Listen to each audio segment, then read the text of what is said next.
ചേർത്തലയിലെ ഒരു ഹോട്ടലിൽ വിശ്വാശംസ കാർഡ് തയ്യാറാക്കിയത് മലയാളി സമൂഹം കണ്ടു കാണുമല്ലോ.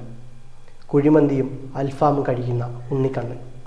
ഇവിടുത്തെ ഭൂരിപക്ഷ സമുദായത്തിൻ്റെ കൺകണ്ട ദൈവം ഗുരുവായൂരിലുള്ള ഉണ്ണിക്കണ്ണൻ. ആ ഉണ്ണിക്കണ്ണൻ കുഴിമന്തിയും അൽഫാമും കഴിക്കുന്ന ഒരു ചിത്രം. എന്തുദ്ദേശത്തോടു കൂടിയായിരിക്കും മുസ്ലിം ലീഗ് നേതാവിൻ്റെ മകനും കൂട്ടുകാരും നടത്തുന്ന ഈ സ്ഥാപനത്തിൽ നിന്ന് ഇത്തരമൊരു പോസ്റ്റർ പുറത്തേക്ക് വന്നത്?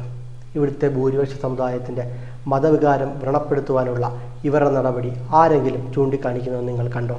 ഇല്ല, കാണിക്കില്ല. ഒരിക്കലും ആരും അത് ചൂണ്ടിക്കാണിക്കും. ഇത് തെറ്റാണെന്ന് ചൂണ്ടിക്കാണിക്കുന്ന ഏതെങ്കിലും ഒരു രാഷ്ട്രീയക്കാരനെയോ പത്രമാധ്യമങ്ങളെയോ നിങ്ങൾക്ക് കാണിക്കാൻ കഴിയുമോ? ഒരിക്കലും കാണിക്കാൻ കഴിയില്ല. കാരണം അവരത് പറയില്ല.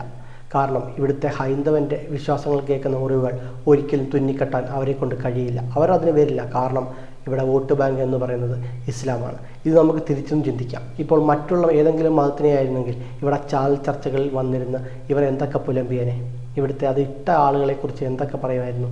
ഇവിടുത്തെ ഹൈന്ദവൻ്റെ നെഞ്ചത്തോട്ടായതുകൊണ്ട് ആരും ഒന്നും പറയില്ല. നമുക്ക് മിണ്ടാതിരുന്ന് കേൾക്കാം. ഇതിനെതിരെ ആരെങ്കിലും പ്രതികരിച്ചാൽ എന്താണ് സംഭവിക്കുന്നത്? സംഘിച്ചാപ്പ കുത്തി അവരെ അവിടെ അടക്കം ചെയ്യും. അവൻ സംഖ്യയാണ്, അതുകൊണ്ടാണ് അങ്ങനെ പറയുന്നത് പറയാം.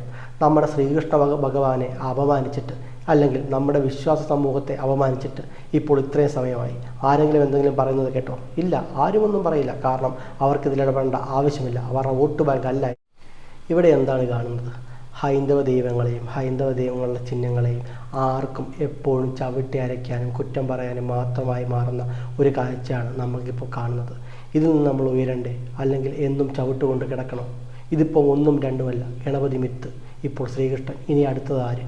ശബരിമലയെക്കുറിച്ചുള്ള കാര്യങ്ങൾ നമുക്ക് അറിയാവുന്നതാണ്. അത് എടുത്തെടുത്ത് പറയേണ്ട കാര്യവുമില്ല. എല്ലാം കൊള്ളയടിക്കുകയും നമ്മുടെ ദൈവങ്ങളെ അവഹേളിക്കുകയും നശിപ്പിക്കുകയുമാണ് ചെയ്യുന്നത്. ഇതിൽ നിന്നൊരു മാറ്റം വരണ്ടേ?